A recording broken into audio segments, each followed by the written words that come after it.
রাত তখন ঠিক 12টা। পুরনো জমিদার বাড়ির উঠোনে হঠাৎ করেই বয়ে গেল ঠান্ডা বাতাস। রুদ্র, মেঘলা আর তন্ময় দাঁড়িয়েছিল বাড়ির উত্তর দিকের বারান্দায়।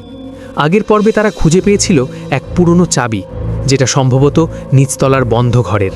চাবিটা চেষ্টা করে দেখি, ফিসফিস করে বলল মেঘলা। দরজার কাছে যেতেই কড়া নাড়ার মতো শব্দ হলো, টক টক টক। তন্ময় কাঁপা গলায় বলল, ভেতরে কেউ আছে নাকি? রুদ্র সাহস করে চাবি ঢোকালো। দরজাটা ধীরে ধীরে খুলে গেল। ভেতরে একদম অন্ধকার, শুধু দেওয়ালে ঝুলছে এক পুরনো ছবির ফ্রেম, এক জমিদারের প্রতিকৃতি। কিন্তু ছবির চোখ দুটো যেন তাদের দিকেই তাকিয়ে। হঠাৎ করেই দরজা বন্ধ হয়ে গেল ধপ করে। ঘরের ভেতর থেকে শোনা গেল এক নারী কণ্ঠ, তোমরা কেন ফিরে এলে? মেঘলা কাঁপতে কাঁপতে বলল, কে কে আপনি?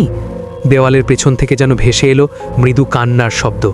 রুদ্র লক্ষ্য করল ছবির নিচে মেঝেতে একটা দাগ আছে, যেন লুকানো দরজা। তারা মিলে মেঝেটা সরাতেই দেখা গেল সরু সিঁড়ির নিচে নামছে। তন্ময় বলল, নামবো নাকি? রুদ্র টর্চ জ্বালিয়ে নামতে শুরু করল। সিঁড়ির শেষে ছোট্ট ঘর, ঘরের মাঝখানে একটা কাঠের বাক্স। বাক্স খুলতেই বেরিয়ে এলো পুরনো ডায়েরি। ডায়েরির প্রথম পাতায় লেখা, আমি এই বাড়ির বউ, আমাকে মিথ্যে অপবাদে বন্দি করে রাখা হয়েছে। হঠাৎ পেছন থেকে ঠান্ডা হাত স্পর্শ করল রুদ্রের কাঁধে। তারা ঘুরে দেখল সাদা শাড়ি পরা এক নারী দাঁড়িয়ে, চোখে অদ্ভুত দৃষ্টি। তিনি বললেন, আমাকে মুক্তি দাও, সত্যিটা প্রকাশ করো। ঠিক তখনই সিঁড়ির ওপর থেকে শোনা গেল ভারী পায়ের শব্দ, কেউ যেন নিচে নামছে।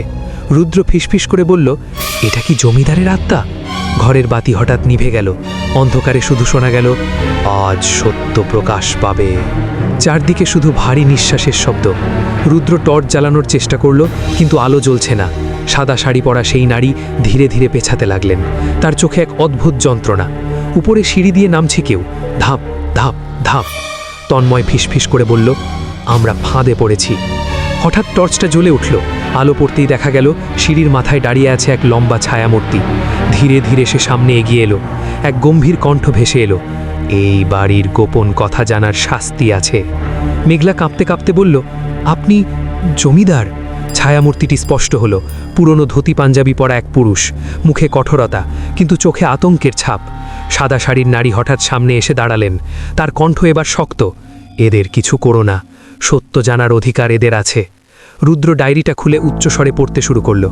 আমার স্বামী আমাকে অপবাদ দিয়েছিল, কারণ আমি তার গোপন সম্পত্তির রহস্য জেনে গিয়েছিলাম। হঠাৎ ঘরের ভেতর ঝড়ের মতো বাতাস বইতে লাগলো। দেওয়ালের প্লাস্টার খসে পড়তে লাগলো। ছায়ামূর্তিটি যন্ত্রণায় চিৎকার করে উঠল, চুপ চুপ করো। মেঘলা বুঝতে পারল ডায়েরির প্রতিটি শব্দই যেন জমিদারের আত্মাকে দুর্বল করছে। তন্ময় সাহস করে বলল, আপনি সত্য লুকিয়ে রেখেছিলেন, তাই আপনার আত্মা শান্তি পায়নি। নারীটি ধীরে ধীরে আকাশের দিকে তাকালেন। তার শরীর থেকে নীলাভ আলো বেরোতে লাগলো। আমার মুক্তির সময় এসেছে। রুদ্র শেষ লাইনটা পড়ে শোনালো, যেদিন সত্য প্রকাশ পাবে সেদিন আমি মুক্তি পাব। হঠাৎ বিকট চিৎকার, ছায়ামূর্তিটি ধোঁয়ার মতো মিলিয়ে গেল। ঘরটা নিস্তব্ধ। নারীটি মৃদু হাসলেন, ধন্যবাদ। তারপর তিনিও আলো হয়ে মিলিয়ে গেলেন। সিঁড়ির উপরের দরজা নিজে থেকেই খুলে গেল। তিনজন দ্রুত উপরে উঠে এলো। বাইরে তখন ভোরের আলো ফুটছে। তন্ময় হাঁপাতে হাঁপাতে বলল, সব শেষ? রুদ্র চুপ করে রইল, তার হাতে এখনো ডায়েরি। মেঘলা ধীরে বলল, না, গল্পটা এখানেই শেষ নয়। ঠিক তখনই বাড়ির পূর্ব দিক থেকে ভেসে এলো নতুন এক কণ্ঠ, তোমরা ভাবছো সব শেষ? তিনজন একসাথে ঘুরে তাকালো। উঠোনের মাঝখানে দাঁড়িয়ে আছে আরেকটি ছায়া।